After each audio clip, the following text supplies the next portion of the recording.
Mr. Chris. Hello, how are you? Oh, mate, I'm all right. I had the most colour. Is this spring purple? It's the spring look. Yes, it's the spring look. Sorry, very bizarre day yesterday. So I volunteer as an NHS first responder. Oh, wow. And so I helped them set up a vaccination centre in Croydon Shopping Mall yesterday. and then actually location. Oh, mate, so setting up this vaccination thing, right? And it was sort of a dry run. So they're going to be set up to do about 2-ish, sort of slightly under 2,000 vaccinations a day at this one centre. And so yesterday they went, well, we're going to do like a couple of hundred, just to sort of test out where the bottlenecks are. Yeah. And it is quite a complicated process. People have to be registered, and then you have to check it's them, and then they need to be sort of assessed by a qualified medical professional, because just in case they are, allergic to something, it has to be an NHS qualified, blah blah blah, and then you go through the whole thing, and then you have to be exited out, and there's a huge anything they touch or anywhere they sit has to be sanitized, and it's a big process anyway. So I rock up, stick the high vis on, and immediately me and this girl Helen sort of end up sort of by default kind of doing the front of house stuff. And it was just the most bizarre thing, because you meet the general public. Yeah. You are really bizarre by nature, is that what mate, they're a really odd bunch. Yeah. Right. The world is weird. They really are. And weird and wonderful. It's like. Well, I understand what you mean here, Alasdair, because everyone, especially during lockdown and COVID times, you've just done as little as possible mixing and mingling with any random people at all, probably for the biggest portion of your existence on Earth as a human being. And so I imagine you've gone from that polar extreme right into, and you're just noticing everybody and everything. This person's talking to me. This is random. Yeah, it is really odd. Anyway, look, they're doing a great job, but you're in recovery mode, yeah. And then well, slightly, but anyway, the weird thing was that then it gets to about 3:30, and there's an utter lull, at which point the clinician who is in charge of the actual vials comes out. And it's like they have got these super duper AstraZeneca fridges, and they've just plonked them literally in the deserted Debenhams in the Croydon Centre. Yeah. And they've built this literally hospital. Why did it go quiet at 3:30? They've run out of medicine. An odd time. Yeah. No, it's just an odd time. People are booked to come in at certain times, and it's like none of the 3 o'clock people turned up. Yeah, maybe they're collecting people from school, whatever. Yeah. So there's a complete lull. So the lead clinician comes and grabs me and goes, "Have you had COVID in the last 2 weeks?" And I went, "No." Oh, until you got your shot. And so they gave me a shot, and I woke up this morning at 5 a.m. with flu. Yeah, flu, and then it went away again. But it's like a 3-hour thing. It's really bonkers. Yeah, my mum had reacted a bit like that with her shot. I mean, it does. You get rid of it, aren't you? So yeah, my younger brother is in the US, and he's had his second Pfizer shot already, and he said, the second one's a doozy. Really? Take a couple of days off. Yeah, first one is like a little bit. Second one is a bit of a doozy. Have you had yours, Chris? Have you had? No, I haven't had one yet. Our other colleague Paolo had his last Friday, and I've not even had I think someone down the road said, I think they're at the 56 to 59 group. Anyway, the thing is, if you happened to walk into Croydon Shopping Centre at like sort of 6 o'clock of an evening, right? Yeah. There will be an ample supply of AstraZeneca vaccines, and you go, "Oh, I'm 51 and I've got some ID, and here's my NHS number." The chances are they'll do it, because, which are stories I've heard of people have literally just been at their GP getting, the asthma Ventolin, and they've been dragged in and vaccinated. So there you go. If you want to hang out. But what I can say, gentlemen, is that I never thought that the idea of getting up at 6 a.m. to drive to Croydon to stand in a cold, unheated mainly deserted shopping mall wearing high-vis talking to strangers would be the highlight of my year, but it was. Okay. Well, that's nice. And there we go. Right. That was the warm-up. The complete highlight of your year. No, this is. Clearly you've had, we're going to talk about Staark. Yeah. We're going to talk about how that's all going, because clearly you are a founder extraordinaire. And I've known you for probably a good few years now, actually. Yeah, absolutely. Yeah. We have our mutual home, spiritual home, the Groucho Club, that we both miss tremendously. But soon we will be eating food and enjoying drinks that have been prepared by other people, not in our kitchen. Yeah, so what was the Groucho Club, wasn't it, that we met? We met at the Groucho Club, and I want to say I remember it vividly, but anything that happens in the Groucho after about 7 p.m. is, as you know, a little bit of a blur. I think I was wearing gold trainers. I was middle-aged white guy trying to be Kanye West, wearing gold trainers, and I think you went, nice trainers, and I went, nice hair, Chris. And then we became firm friends. I remember, but we were terribly funny and glamorous as we were doing it. And I think we should stick with that. Debonair, exactly. Yes. And then, it was. I think, for the audience, not to go into the story of your life. This is your life, Eamon, Andrew, whatever. But you've had a very entrepreneurial career. And before we dig into Staark, I know you won a Bafta. You've created a number of businesses. I suppose, could you fill in the gaps quickly on some of the highlights of This Is Your Life? Yeah, the dog behind me is going to bed because he's heard this 300 times. The synopsis will be good. So, and I'm sure there are many other folks out there who were, and this is just a function of the year I was born in. So I was born at the end of 1967, which meant that sort of advances in technology and advances in the kind of communication platforms and the content that came along with that technology happened at kind of exactly the right time. So I'd love to claim kind of credit for it, but it just so happened that sort of it was serendipitous timing, and that has led me to here talking to you.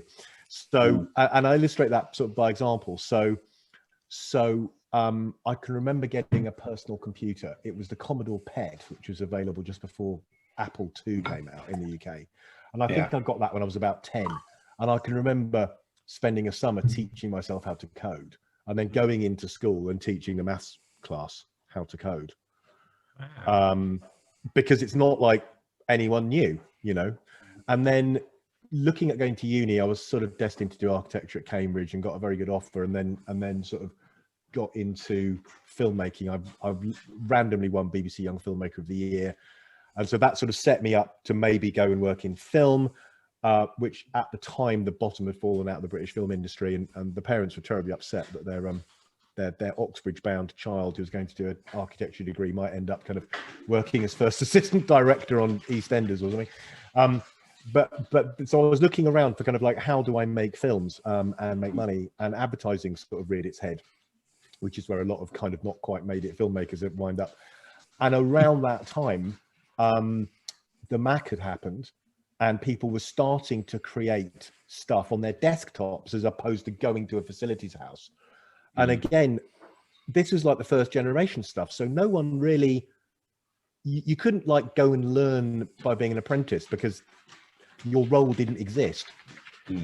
So the idea was, well, I want to sort of work in a place where we do this sort of stuff, not the mill where everything's being done on Quantel units, but in a place where everyone's got high powered Macs. And so I started an agency called Zap, specifically to do that, because I couldn't find anywhere I could go and do it. So I've just had a history of going, when pre-iPhone, but when Sony Ericsson, if you remember the brand, were doing brilliant kind of smartphones before Steve Jobs really cracked it and brought touch to the world. I really wanted to focus on doing mobile, and there were lots of web agencies out there, but there was no one really focusing on mobile. So I went to see some folks at WPP and said, I think there's this mobile thing. Maybe we should do something that's completely focused on mobile. So we set a mobile agency up with them. So it was really, I think the entrepreneurial element has come as a function of wanting to do cool stuff and not being able to get a job anywhere. Get a solution. Trend spotting and just being at the start of a trend. Yeah, obviously got an eye for it. Well, I think I'm tangentially, I'm writing a little book at the moment, which is or a treatment for a book, which is about kind of randomness, because I'm sure you've read a lot of books on how to be a successful entrepreneur, and they tend to be written either by people you've never heard of or Elon Musk, and the guys you have heard of have got the benefit of hindsight. So to a degree, they could write whatever it is they want because they're sitting on the billions. And I'm writing the opposite of that, which is there aren't tools and there aren't hacks. You just have to be aware of the opportunity and allow, immerse yourself in the randomness, and serendipitous things happen. And be ready to strike. And also not to be afraid of where the great ideas come from, which is odd because be actually open. Traditional film advertising and the sort of creative arts are all about me having the idea. Whereas actually, I think building a great business is being aware that everyone has brilliant ideas, and the second you find one better than yours, you need to drop yours. And it's not a bad thing to change your mind if you're changing it in a better direction. So is that your biggest learning, do you think, from the whole experiences, or are there others? I think one is just being really, really open to the opportunity. Right. I was lucky enough that I spent some of my childhood in the West Coast in California in the US, where and also subsequently when I was working for Robert Maxwell doing digital publishing stuff right back in the day when sort of CD-ROMs were cutting edge. And I met I was working with a couple of Americans who were like, no one really gets properly funded until you've spectacularly screwed up a couple of companies. Like the VCs in the US like to see people who've got failure in their track record because they've learned a lesson now. Yeah, well, you know what failure looks like. It's not quite the same in Europe. It's a bit of a stigma if you've started something and it flopped. But if you look around Silicon Valley, and the tremendous growth of some of the investments there, a lot of those founders, really got stuff wrong. There's the art of the pivot is all about, well, we were doing A, but actually that's bad, but maybe we can salvage something out of it. To throw in a sports reference, right? Babe Ruth hit the most number of home runs, but he also struck out a lot. Right. Okay. Beautiful. Yeah. So there's that. I mean, I now I'm not sure this is true, but I heard on a meeting this morning that Slack, which is obviously the sort of super popular email replacement platform, was a pivot. Yeah. Slack was a pivot because they were developing a game or something, and they went, super interesting. They obviously it hadn't gone well. They were looking to wind up the business, and they had a chunk of money left, and they'd gone back to the investor, said, hey, we're not going to keep going down that path. Do you want your money back? And they said, the investors were like, nah, just keep it, experiment, see what you can come up with. That ended up being Slack. Wow. Yeah. And, crazy. Hyper successful. So someone spotted in the middle of all of this stuff. So that's great. My background traditionally has been doing stuff that is delivered where the value is in an idea, right? Or a clever lateral execution of an idea. And the delivery tends to be pixels, right? Or, delivered on film, but essentially the sort of the interesting stuff, the intellectual property and the mechanic of change is delivered digitally or delivered, we sort of talk about electrons and atoms. So this is all electrons, Microsoft, is an electrons company. And, you make one of them and then you can replicate it 1 billion times at no cost or very little cost because it's just stuff. It's just digits. Whereas Levi's and to a degree Apple are and Tesla, are atoms companies because they physically make a tangible product. So the biggest leap for me with Staark is we are now making physical things. Yeah. And that brings its own set of challenges. And I was reminiscing with other sort of early 50s digital, digerati or whatever the horrible term for us now is. So like the old guard, right? Cronies, digital cronies. Yeah. Yeah. We're not the Velvet Mafia. What are we? We're the Shoreditch Mafia, whatever we're called. I'm not trying to mix that, but about when we actually replicated stuff on CD. And I can remember we did big things. Like I can remember at one point, walking into, and this is an anachronism, walking into the Virgin Megastore on Tottenham Court Road, next to a store called Topshop, which is also on Tottenham Court Road. Oh, how times have changed. And looking at the singles collection and seeing that 5 of the top 10 singles were stuff we'd done the digital bit of the single. And, you know, that was back when the Spice Girls and the Foo Fighters sold a lot of product. And I can remember we did a project with Toshiba, which was, it was a CD, and it went on the front cover of the Sunday Times. And that's like they replicated like 3 million copies of this. So is that you have to. The era of hello Tosh, got a Toshiba? Toshiba, it was very much, yeah. It was a thing where, you know, it's a CD-ROM and you put it in the CD-ROM with your computer, and it tells you how wonderful Toshiba laptops are.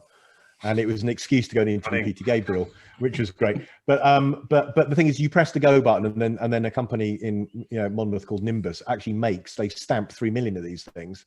And you just hope that you don't find a bug until it's been put on the front cover and circulated, by which time it's too late. But you know, there are so many challenges with stuff that's real.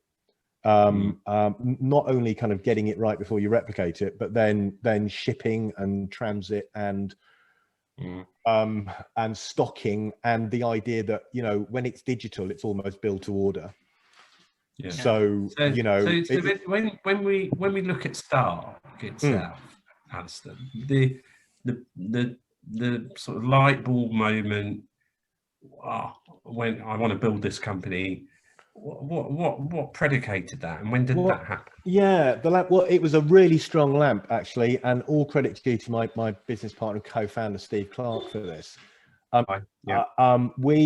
He's a long-suffering dude. Yeah, he and I were members of the Groucho Cycling Club, a cycling club that at some point decided to stop drinking in a Soho bar and actually get on bikes and cycle around. And the membership of the cycling club is quite diverse, but sort of 2 things to point out. One is that there are lots of different body shapes in the Groucho Cycling Club that are actually really reflective of people who are keen cyclists. So at one level, you've got Dan and Barry and Andrew Ridgely from Wham, who are, you know, have no body fat and cycle up hills for a laugh and don't even break a sweat, and they do it 4 times. Well, you've had to get off the bike and walk up yourself. All the way to people like me, Henry, who's the restaurateur, some other folks who sort of, you know, like a media lunch, who are built differently. And the thing is, if you look at yeah, and it might be slightly paunchy, or it might just be actually, you know, they're like rugby players. Yeah, they're rugby player size, right? Yeah. Or in fact, they might actually be triathletes, where you're kind of you've got that Johnny Weissmuller sort of swimming figure. So the first thing was actually look at all these different shapes, and we were designing the club kit for the Groucho Cycling Club, and Steve went, you know, we're getting another manufacturer. We're designing the graphics, but we're getting another manufacturer to build this stuff. This doesn't really fit half the people. And then we were looking at brands that we really enjoy, and I've got to do a shout out to Rafa, which is obviously a fantastic UK cycling brand started by Simon Mottram, who really understood brand. Do I really want to spend 700 quid to be told that I'm fat? So you know, I mean, I put it in my basket here, Alasdair. I'm obviously a keen summer cyclist, let's say. I'm not hardcore. I'm a big lad. I get to XXL, and it's still too small. And then, yeah, exactly. Like, what comes after that? And so there are sort of 3 standard body shapes. I won't go into tech, but there's 3 standard body shapes, which is kind of thin cyclist, sits at desk trading shares, works on building site. And unless you're that, you wind up buying something that fits this, but is really loose on top, fits your tummy, but is really super saggy here, or this, where like you've got really broad shoulders, but then there's sort of dangly bit down at the bottom. So we were like, okay, if the sort of premium performance brand, we want to be a premium performance brand that cuts clothes that fit real people, and those real people are keen cyclists. They might just not be the top 10% who are in their 20s and have 0 body fat and cycle up who are in the Tour de France, who are in the TDF, or cycle up Mount Ventoux in France 5 times in a day for a laugh. Whereas, you know, I might do the whole thing over a weekend once. So it is people with, you know, a bit of disposable income because they're spending, you know, more than $3,000 on a bike, and sometimes a lot more than $3,000 on a bike, who want to look good. Benefits increases your performance. To hold, you know, that there are very clever mechanics around how lycra works and reinforces muscle groups, and I'd be interested in digging into that, the whole technological aspect of what you're doing, you're building, the fit of the clothing, the I suppose the sustainability aspect of the materials, you know, and so this has been really so exciting for me, because like I'm going into a thing and then learning it literally from day one. So going into something with kind of a passion to make it work, a desire to make it work, but actually very little understanding of the mechanics, which on one hand presents some challenges. You know, you surround yourself with brilliant garment technicians and brilliant garment designers and great sort of fabric technologists. And in fact, I'll talk about our construction and sort of material partners later. But what it does do is that you come with no assumptions whatsoever. So we are, Steve and I have been asking the dumb questions that actually maybe people haven't been asking, because you just take it as read, you know, like, what does the computer interface look like? Well, it's got some buttons at the top and you interact with a mouse. An outsider's perspective to me. Yeah, and someone comes along and goes, well, can't I use switch this? it up? Yeah, exactly. So a bit of that approach, but basically clothing, I think the challenges are for us, the clothing needs to do three things. So the first thing is just purely physical, right? You're on a bike, you're cycling, and it needs to support you in certain areas. It needs to pad out other areas, and it needs to work for a long time. So for example, one of the, you know, casual cyclists who might get on a bike and ride around a Boris bike, you know, it's got a nice big saddle, off you go, you're on the bike for 20 minutes. But if you are doing a club ride, or you're kind of cycling, you know, abroad on a holiday, you know, you might well do 100, 200, 300 kilometers, in a day. I'm at the 100 kilometers end, lots of other folks at the higher end, but you're there for hours, and there's lots of repetitive motion. And much like you hear about people running the marathon and having to put plasters on the nips and all this sort of stuff, you know, you get rubbing. And so the idea is to have stuff, if stuff fits you, that problem goes away. And if stuff fits you, you're going to be padded in the right places and all that good stuff. That's just sort of the sheer mechanics of it. There's then the kind of value add that the physical value add this brings, which is, if you have, it's like compression. I mean, Nike and especially Under Armour have got really big into compression clothing over the last 10 years. That's exactly what lycra is all about. So performance technical clothing for cyclists delivers you a level of compression that actually means you've got blood flow is slightly changed, the way muscle groups are slightly changed. There's a whole lot of sports science behind that. But also things like the fabric is coated in metal particles, which wick the sweat away from your skin to the outside where it can evaporate, but also makes it not smell. You've got certain fabrics which may be more aerodynamic. You know, and even for me, you know, with my massive brick-like cross-section, you know, over 100K, that does make it ever so slightly easier. So that's the second thing. And then the third thing, which is we're not doing yet, it's on our list to always bear in mind, is because we're starting from scratch, it's not like we've got loads of supplier relationships and loads of rolls of fabric sitting in factories we need to use. We're starting from a completely clean sheet. So we can say, what fabric manufacturers can we work with to make sure we've got 21st century fabric technology? And that might be, if you run a voltage through this fabric from one end to the other, it will actually tell us what the skin resistance is. So we could actually work out the level of sodium, the level of salt in your sweat.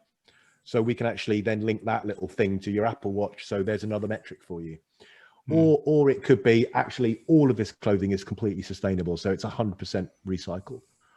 And actually, we did a couple of test products like water bottles and socks, really just to test our e-commerce platform. And they are made 100% from recycled bits of recycled biros. I have one of your water bottles actually that you gave out at the pitch event. Oh yeah, I love it. Use it for everything. It's really, really good. Yeah, there's like, the thing is, you can get really hyper geeky about stuff like this. So the top on that water bottle, it's a really chunky water bottle. You can kind of see through it a little bit, but not so much that you're off put by how garishly blue the energy drink is. But so it's 100% recyclable. You can stick it in a dishwasher. But the other thing about it is that the top is designed to blow off if you run over it. So if you think about kind of big cycling events, you whiz past someone, you grab the bottle, you go, and then you throw it away. And it's like, if you've ever done like the Virgin 10K or whatever, it's really tricky because you're running and there are loads of little plastic bottles everywhere and you fall over them. With bikes, even worse. You imagine the front wheel hits a water bottle, it's got to give. So there's lots of kind of science behind it. Yeah, things like you can easily open it up with one hand, all of that kind of good stuff. So we're really kind of trying to ensure that on every design we do, we're sort of ticking the, does it physically work? Does it deliver value add? And in the future, can we make it really smart? And the designs, the actual production of the clothing, that's all to come, or are you already kind of making? Yeah. So the great news for investors and the slightly great news and frustrating news for us is we've sort of been in stealth mode since November 2018, where we went, here's an idea, we've trademarked some stuff. And we've been researching for, we researched for 6 months to find out, is the light bulb, a good idea? Do other people think it's the great idea, and will they join us? And then we spent a year learning and finding just the right team. What's really interesting actually is that unless you are a huge company, a lot of the sort of garment design world works a bit like a TV unit or a film unit, where actually you've got very few actual employees, but when you go to principal photography, suddenly you've got 400 people working for you. And so, and just about everyone contracts. So the great thing is that we've been able to find like amazing garment technicians and really superb garment designers and people who are quite kind of future focused on where the next leap in kind of smart clothing is. So although we're not a tech play yet, we definitely want to be one. In the future. So working with those guys, so we've developed a lot of prototypes. We've gone to the factories and worked with their construction technicians to go, look, these are all the factories in Italy mainly. So basically all the fabric is sourced from the wider bit of Europe, and all the construction for us right now is in Italy. I should mention at this point, we are a B Corp. Well, we're a startup B Corp, so we have B Corp pending status, which basically means we've got a year to get everything together to be a proper B Corp. But that means, that's everything from, do we use sustainable products? Have we got a vetted ethical supply chain? What percentage of our employees are male and female? What audiences do we represent? So because we are premium, we think our customers would be happy to pay a few more pence to be sure that they have a garment that has been constructed by a family business in Turin who have been doing this for 6 generations, rather than potentially, someone in Vietnam who is not particularly well looked after and may, be close to child age rather than adult age. So, which is pretty prevalent with a lot of the fast fashion. So we've had the entire the entire supply chain is vetted, but also we get the benefit of working with folks who've been making cycling gear since someone invented lycra. So working in partnership with them to develop stuff from the ground up, and it's been hyper refreshing, really, because I think a lot of the time these guys are sitting there and some big brand walks in and goes, right, we need 10 of these and this is how we want them, whereas we've come and we've worked in a much more collaborative way. Yeah, let's think about this. Let's test this. Yeah, and then the sort of the plan for the year ahead is launch and yeah, absolutely. So we have prototypes. We've had prototypes in test for literally a year now, and then the challenge was, we know we need to raise some external, because we're sort of privately funded up to this point. We know we need to raise some capital, which we can talk about, and then we have a sort of a path ahead of us. And the question is, when do we launch? We have one of them is raising the finance, and then the second bit of timing is, when do we launch? Because we're making real things that are garments that need to be constructed, they need to go through a production process, they need to be shipped, etc. There are certain slots for manufacture, and it's like, if you don't get that slot, then you're not launching a range that summer. And so obviously we've had this marvelous challenge of COVID, which not only has meant we've had to have design meetings remotely with our Italian partners rather than actually physically being in the room stretching stuff. And believe me, it's hard. There are some businesses that are harder than others to run over Zoom, and anything involving fit and trying things on, it's really tricky to do it digitally. You know, we've been looking at renders in VR, and we've had very high res cameras on conference calls, 8K cameras showing us the fabric texture. And of course they do FedEx us out bits of fabric. So we'll sit there with a bit of fabric and they'll sit there with a bit of fabric, but there is no substitute for being in the room. I have to imagine that challenge also, you know, bleeds out into your investor conversations as well, right? If it's a physical product, you know, and with investors, sometimes you have to go out a little wider to get, you know, things going and everything. What's that process been like? Yeah, absolutely. So we're now looking at maybe we'll do spring, summer. It depends when lockdown stops.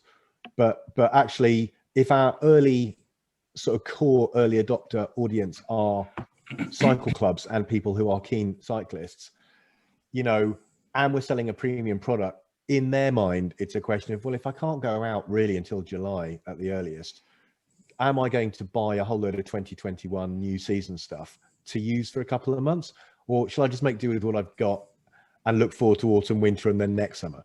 So we think that's the balance. That's a great question about the investors. So Staark has the following kind of mantra, I guess, right? We make premium performance clothing for cyclists, and we design clothing that fits real humans. And so our DNA is cycling, but we are very focused on that to start off with, but we're obviously looking at the wider kind of, it's called Athleisure, but we're looking at that wider market, which has players like Lululemon or Gymshark or you know, and brands, not clothing brands, but guys like Peloton, even Under Armour to a certain extent, right? And it's exactly, and to a certain extent, Under Armour.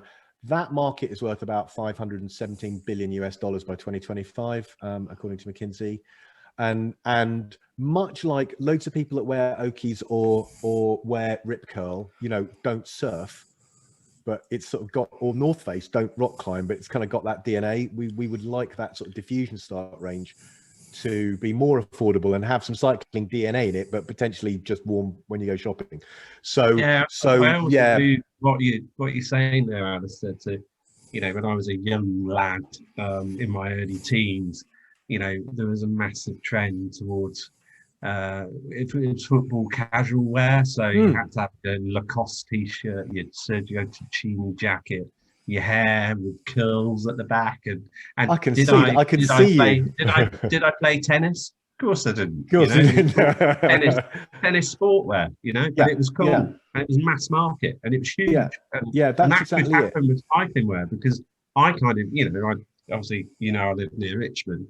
You know, I see there's a certain genre of ladies who like that Lululemon kind of look, and they kind of don't just wear it in the gym. They kind of like to flaunt themselves, flouncing around Waitrose in somewhat glamorous type sport wear. Yeah, and I think that's what bike, you know, tight, well-fitted bike clothing can bring. And I see some of them glide past on their bikes, and it's like, my God, are you going to the park for a bike ride, or are you going to Milan for a fashion show? Well, this is very much it, and we see, you know, if Lululemon has its DNA based in yoga, which it does, then Staark's got its DNA based in cycling, and we're always going to be very true to that. But we definitely want to talk to a wider audience. The investors get that. But we are small, so we're hyper focused on autumn, winter, a little bit of spring and summer gear now, but in very limited stuff to seed clubs. Then launch for autumn, winter, when people will actually be able to get back on bikes. And then we're looking at our indoor range, because indoor cycling has become incredibly popular. So one of the Peloton, we've had a couple of benefits from COVID. One is people are sort of going, do you know what, actually for less than a couple of £1,000 I could have a Peloton or a watt bike or a static bike trainer at home, and actually I'll do that because it's less hassly than going to the gym and being with lots of other folks. Or actually I'm not going to get on the tube or the bus or jump in an Uber, I'll cycle.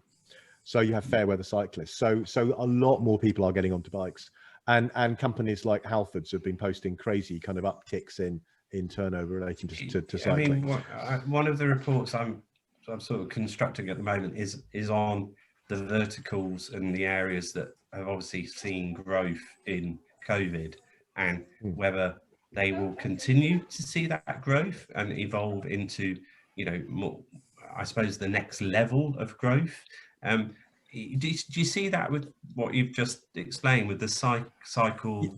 Yeah. So athleisure market. Do you think that? Yeah. If you look at technology, so I think there's potentially a perfect storm for us. So one is people are cycling more, which is great.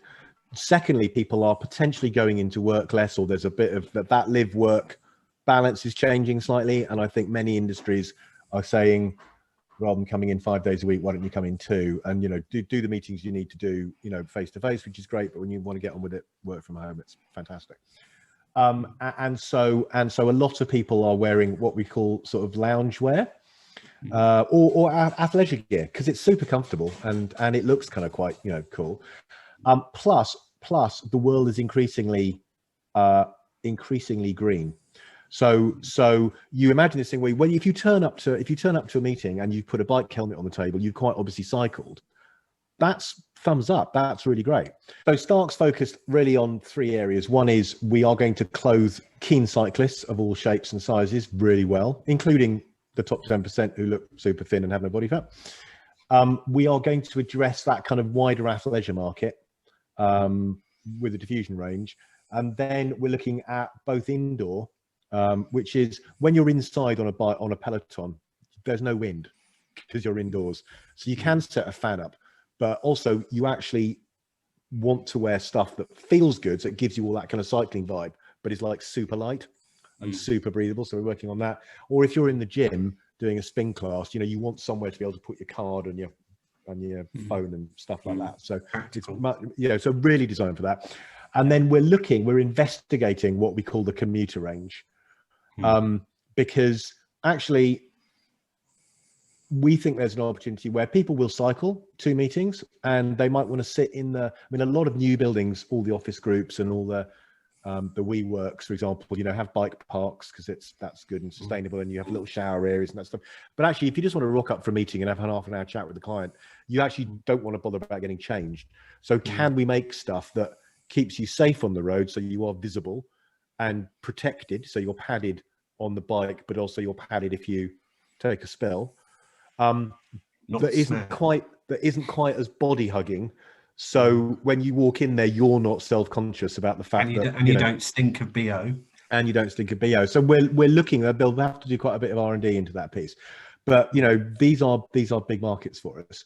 And the investment that we're raising through Crowdcube lets us do the first tranche of that work, which is get the first collection, which will be limited spring summer but big on autumn winter out, and start seeding the indoor stuff. So and you know, just going back to that point, the whole market of those 4 areas, I can only imagine in the next 5 years is going to continue to grow, because we earlier on we had a great VC on, Dan from Superseed, and you know, he was just like adamant that, you know, pandemic, no pandemic, you know, we are going to be in this type of lifestyle now, and there will probably be more pandemics. I think it was Matt earlier on today who was like, look,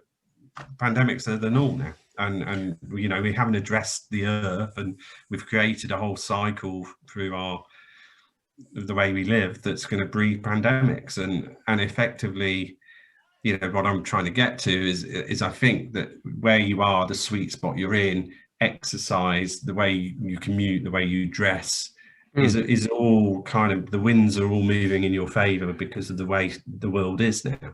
Yeah, I mean, I think pre-pandemic people were definitely concerned about transport from government down to individual level. I remember trains where I was like that, and like literally lift someone's armpit, and I was traveling like 6 miles. Yeah, it's not incredibly pleasant. It does mean that property wise, I mean, I think, you know, again, it comes to this perfect storm. There are several factors that are working very much in our favor. One of you know, and I'll name a couple of them. So one of which is people's awareness of what we're calling active transport and the benefits of that. I mean, I love cycling, right? I will cycle maybe 8 months out of the year. I'm not that keen about cycling, you know, in midwinter because, you know, I don't like the ice and it's wet and it's no fun. So forget that. But eight months out of the year, when it's not pouring down, I will always go to a meeting on a bike, because wherever I am, I know I can get from, you know, point A to point B in eight minutes. So it completely reduces the stress. It's cheap. You actually look really good when you swing up on a bike, because people go, oh, you're a bit eco, especially if you're wearing Staark, you're eco and highly fashionable, looking very slender, Mr. Scott. So, you know, it takes the stress out, you know, and absolutely, Christopher. Well, you know, you've got the advantage of you're better figure than me, and let's not mention Anthony, just a mere slip of a boy. But you know, so you've got all these super benefits, and that is being encouraged, whether that's big spending on bike lanes, you know, it's zero emission, it's extremely cheap. Now you combine that with the fact that people, as you say, you know, this pandemic is the first of lots, and I think that workspaces where people come in and work will still continue, but maybe that's more of a kind of social meeting, team building, ideating space. But actually, if you just want to get on with it, why not do that from home? If you're using active transport, your home doesn't need to be near a tube station or a railway station, because you're going to cycle. And actually, because you're not going into work 5 days a week, maybe you can live a bit further out, and that ties in with, you know, massive broadband availability wherever you are. So there's, and this idea that kind of sustainability and a healthy lifestyle are good for you. So lots of stuff is happening to make this market grow. Now Athleisure 20 years ago was Fila tracksuits, and I'm a big fan of Oasis, and it was the sort of football crowd. But if you look at Lululemon Athletica, as we speak, has a market cap of about $40 billion. That's nuts. Crazy. I mean, it's the way of the world. It's huge. If you look at the excellent work that Gymshark have been doing in selling sort of premium but affordable athleisure to the slightly younger end of the demo, you know, since they had their PE investment, they're now worth over $1 billion. So what I'm getting at here is there is a massive amount of headroom when you consider Staark to be a lifestyle brand, not just kind of performance sports brand, but also as we start introducing technology, you know, this thing of the quantified self, and I know that you work with several other kind of companies raising investment for sort of that quantified self piece, when you can start connecting clothing to your wearables, so that this top or nice shoes feed in more information than I can currently get, then we start to be a bit of a tech play. So what I'm getting at is I think we've got a lot of headroom, kind of, you know, value wise. That's interesting. I mean, it's that merging of all the different kind of aspects of the body, what you're wearing, the devices you're using. And, you know, I'm surprised in essence that you know the whole, it's kind of been quite slow. I think the wearable adoption in Fitbit and Apple Watch, there does need to be more focus on bigger companies on this space and working with innovative players. I think like yourself, I mean, could help that. Yeah, I think, I mean, you know, you guys will know as well as any. Sometimes with technology, you need a couple of things to fall into place to really make it soar. There is a lot of tech at the geek end of cycling, like there's a lot of tech at the geek end of many sports. You know, how much can you spend on a golf club that's got a sensor in it that improves your swing? You know, how many Garmin devices can I place on my bike to understand what my maximum power output is as I'm going up a hill? But the sort of the mass market adoption of these things sometimes requires another factor. I mean, I think the Apple Watch one is incredibly interesting, right? The first two versions of Apple Watch was all about connecting people. It was about the digital touch. You know, Chris, my heart is beating and I can send you my heartbeat. Isn't that cute? But it was actually only when they brought, and it never switches on for these demos, but it's only when they brought the activity rings up, which was definitely not in the top 10 things that Tim Cook showed when they launched it. No. Suddenly how long have I been standing up? How many calories have I burned? How many minutes of exercise have I done? Those three rings suddenly opened up that market, and also the availability of one that costs, you know, $199. really helps. So I think as we make the technology more pervasive, and the great thing about proper smart clothing is you don't even see the tech. You know, you just put it on and it knows. So so I think, you know, there's the other thing as well, particularly from a cycling perspective, is it's okay that I've got this on my wrist, but I'm not that focused on it. I'm focused on reading the road ahead, so I know what's coming up. So definitely as AR starts kicking off, where you can see you've got little heads-up displays, all that quantified self-data becomes, you know, much more valuable. You know, and so we're looking ahead to that stuff because I really want Staark to have a nice kind of tech element to it. Yeah, that's important. And would you say you're one of the leaders in this type of approach, Alasdair?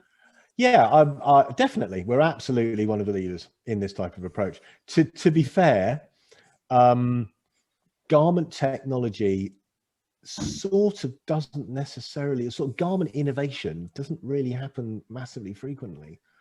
If you and iteration doesn't happen massively frequently. In fact, the analogy is if you think, you know, let's take Apple as a brand everyone knows. So they have the Apple II, which is a computer you could put at home and you didn't have to connect to a mainframe.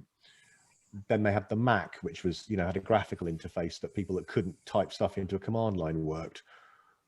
then you know, pause a bit, then iPhone. iPad, iPhone, not much of a muchness really. Watch, wearable, you know, AR glasses at some point in the future if they ever do that. You know, the punctuation points between those events were 20 years, 15 years, 10 years, you know, but the change they delivered was massive. But if you look, they iterated every single year. What tends to happen, I think this is a big generalization, what tends to happen in the sort of performance clothing market is you have the Mac and then everyone just sort of sits down and makes that for 10 years. And then the next innovation happens. And so we want to speed that up. But also we're not reinventing the wheel, which is great. You know, there are other brands out there that we really admire and respect. And we're sort of, I don't want to say standing on the shoulders of giants, but, you know, we're looking at what they're doing and go, what can Staark as a nimble, innovative company do faster and better than the guys that have got massive production runs? So I think we can sort of, I think we can iterate quicker. And we're definitely, you know, there are other brands out there, but I think we've probably got a reasonably unique approach. That's great. Well, I mean, I've enjoyed talking. It's been great to catch up on the Staark triumph. One last one from me, which is something we always have a nose bag about, which is, you know, what are you watching on the telly at the moment? Oh, crumbs. That's a great question. Yeah, all of Netflix has been watched. The last two things actually were The Queen's Gambit, as a real standout series. I just thought was when you read the blurb, don't think that a movie about an orphan who learns to play chess, a season about an orphan that learns to play chess, is going to be as captivating as it was. But that is really a brilliant bit of TV. Really? And the CEO of Netflix is a smart dude, and has great one-liners. And one of them was at a shareholder meeting a couple of years ago. Someone asked him what his biggest challenge was, and he said, "We need to get better at being HBO before they get better at being us." And if you think that Netflix were a network that delivered other people's content, their in-house studio development is unbelievably good. And then there's a show on the BBC called Engrenage or Spiral, which is a sort of quite a gritty French cop show that features a highly dysfunctional female detective. It's they've had 8 seasons worth, and you know, you watch it in French with the subtitles on, and it is just brilliant. I do like a European show myself. Well, I usually like the dark Scandi ones. Oh yeah, I mean, it's like it's French of that. Do a good one. Yeah, it's of that ilk. It's like kind of Bron, you know, Bridge or kind of one of those nice Scandinavian ones. The fact is, they shoot it in Paris, and they use Paris. The city is actually a character in the storyline, in the story arc. So they like shoot a the graphic city. novel almost. Yeah, they shoot the city so beautifully, you know, including the sort of slightly baggy bits, and it's just very French. So yeah, those are my two picks. Miss Paris. Anyhow, less of that. Less of that. Good to talk. Hey, gentlemen, thank you so much for your time. And you know, keep on motoring. And you're still on Crowdcube, I think, aren't you? We're still on Crowdcube. Yeah, as we speak, we have 6 days left. We're overfunded to the tune of, actually, since we've been talking, we're now overfunded by about 125%. So yeah, it's magic. Congratulations, stars and found guys. Can you stay on this call everywhere for about the next 6 hours, and we'll hit 150%? It would be like 20 million pounds. But yeah, well, I mean, I'll briefly mention Crowdcube because you actually sort of recommended us to that platform, which I thought was it's great, helpful. The challenge for us, apart from not being a digital play, is that we're pre-revenue. So I'm really excited about using the funding we've got highly effectively to be in a post-revenue situation. So when we come back and go, now we need budget to scale, like sort of production budget to scale, we can actually point at some Excel spreadsheets and see the lines start to tick up. But the guys at Crowdcube have been incredibly assistive. I mean, it is important to put the effort into that platform, but then you get, it is work, but you get really great results from it. So I must thank you so much for that, guys. Thumbs up for Crowdcube as well then. Brilliant. See you later. I'm off. Awesome. Thanks so much for your time now. Catch you later, Chris. Catch you later, Anthony. Cheers. Take care. Bye. Bye. Bye.